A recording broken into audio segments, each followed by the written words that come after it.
Hello friends, welcome to the video series of Mathematics 2nd for class 9th, and we are studying the chapter that is quadrilateral, 5th chapter, quadrilaterals. Now here up till now we have studied the properties of parallelogram, rectangle, square, rhombus, trapezium. Now in this video we are going to see the very important theorem of triangle, which we are going to study in the chapter of quadrilateral, and will make use of it for solving the examples related to quadrilateral. So this theorem is called midpoint theorem, that is the short form midpoint theorem. The statement of the theorem will see: the segment joining midpoints of any two sides of a triangle is parallel to third side and half of it. Let's have the triangle here, triangle ABC. In that, P is midpoint of side AB and Q is midpoint of side AC, which is the given thing.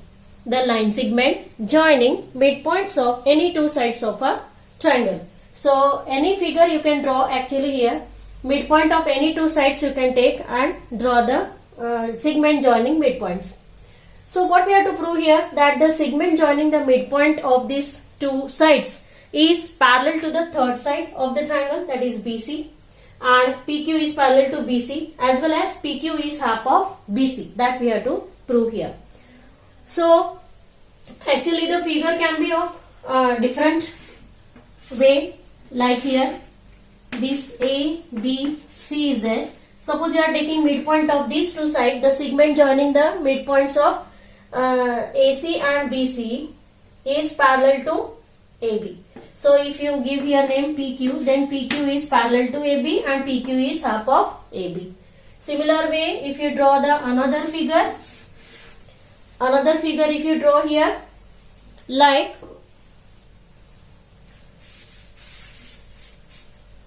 suppose you are taking here midpoint of AB and BC, then the segment joining midpoint, that is PQ, is parallel to the third side AC and half of it. Okay, for this purpose in the diagram we have to do the construction. Construction is like this, that we have to produce this PQ up to the point R such that PQ and QR will be equal to each other, and then R and C we will join. Let's see the construction and proof. We have already seen the statement of the midpoint theorem, given thing, what is to prove here, and construction. Now let's see the proof part of this theorem. Now here I have written the main steps in the proof. Here we have to show these two triangles congruent, triangle APQ and triangle CQR, by using suitable test of congruence of the triangle. As you see here, side AQ congruent to side CQ, one element, side PQ congruent to side RQ because of the construction, that is the second element, and angle AQP is congruent to angle CQR, vertically opposite angle. Therefore, these both the triangles are congruent by SAS test, that we can write all the three elements and we can write.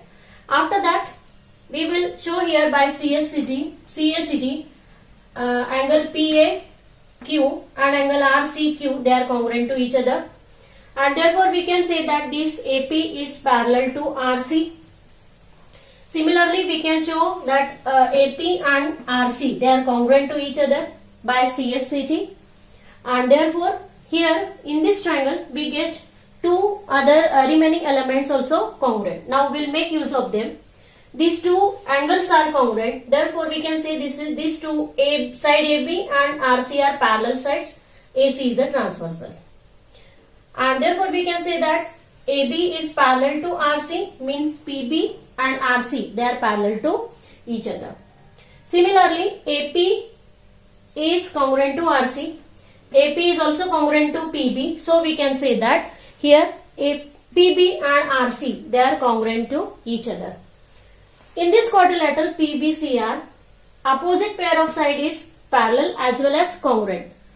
So, we can say that this is a parallelogram by test for parallelogram, that you have to write here. I have written here, therefore, they both are congruent as well as parallel. Once we prove that this quadrilateral PBCR is a parallelogram, we can use property of the parallelogram. That is, side PR and side BC is parallel to each other. That is, by definition of parallelogram, opposite pair of opposite side of the parallelogram are there. Therefore, PR and BC are parallel to each other.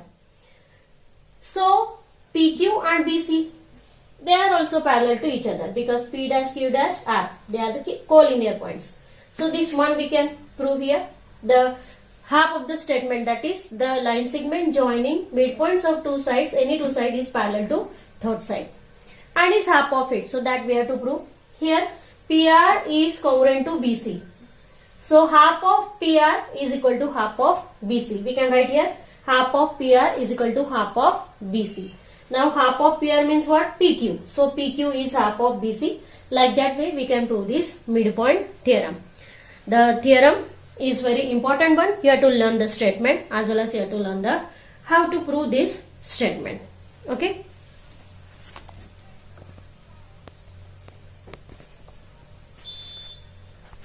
Let's learn about the converse of midpoint theorem. The statement is like this way. In a triangle, a line drawn through midpoint of one side. In this triangle ABC, let's consider that P is midpoint of one side, that is AB. We can consider this is the first side. Then that line segment, suppose it intersects the other side AC in point Q. Then if PQ is parallel to BC, means the line segment passing through midpoint of one side is parallel to the other side. Suppose this is the second side. Then it bisects the third side. Then we can say that Q is midpoint of AC. This is the statement of this theorem. I have written this statement in the three particular lines which will help you to learn the statement properly. So we have to make use of midpoint theorem and converse midpoint theorem in the example. So let's see the examples. This is the first example in which it is given triangle ABC is there. This triangle ABC, X is midpoint of AB, point Y is midpoint of BC and point Z is midpoint of AC. The line segment joining these X, Y and Z are given here. You have to find out measure of them. AB is given 5 cm, side BC 11 cm and side AC 9 cm. You can read the example and you can get that information. Now how to find out this length of segment XZ, ZY and XY. For that purpose we have to use here midpoint theorem. The line segment joining midpoints of any two sides of a triangle is half of third side. That we will use here. So XZ is half of BC, XY is half of AC and YZ is half of AB. That we'll write here in the form of this mathematical form and we'll calculate and we'll find out here the length of XZ, XY and ZY, that is 5.5, 4.5, 2.5 centimeter respectively. Like that way we can use here midpoint theorem. In the next example, it is given that triangle ABC is an equilateral triangle. Point F is midpoint of AB. Point E is midpoint of AC. And point D is midpoint of BC. So you have to prove that the triangle which is formed by joining the midpoints is equilateral triangle. So here first of all we'll start with what is the given thing, that triangle ABC is an equilateral triangle. Therefore, its all three sides are equal. Side AB, BC and AC are equal. If we make half of that, then we can write like that. Half of AB is equal to half of BC is equal to half of AC. Now here we can use midpoint theorem. So, half of BC is FE. Half of AC is FD. And half of AB is ED by midpoint theorem. So we can write in place of them DE, FE and FD. Therefore we can say that at these three are also equal to each other. Therefore this triangle FED is also an equilateral triangle. So here like this way we can apply the midpoint theorem.